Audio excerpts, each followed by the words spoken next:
दायित्व दिया है उसको निर्वाह करने का समय आ गया है। अब उस पर काम किया जाएगा और जो जिम्मेवारी मिली है शहर को व्यवस्थित करने के लिए उस पर काम किया। सर, कल ही एक लाइन सड़क में गड्ढा भी हो गया था, बहुत बात चल रहा था, ऐसे में जानकारी हम लोगों को मिली है इसके बारे में, लेकिन आज चूंकि शपथ ग्रहण समारोह था, आज तो महापौर के दायित्व पे हम लोग आए हैं और जैसे ही ऑफिस का कार्यभार संभाला जाएगा उस पर हम लोग। पूर्व डिप्टी मेयर का चुनाव भी होना है, तो क्या कुछ कहेंगे?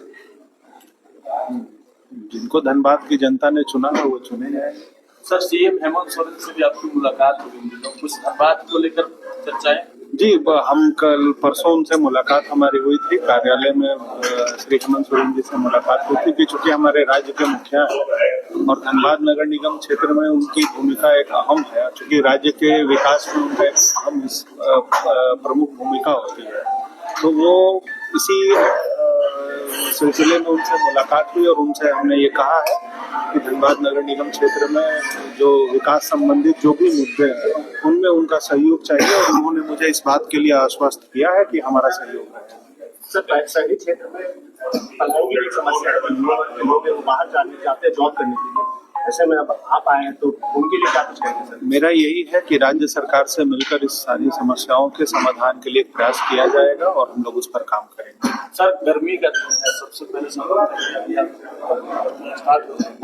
जो जलापूर्ति योजनाएं चल रही है, जो पानी की समस्या है, गर्मी को लेकर, सबसे पहले नेता उनको देंगे।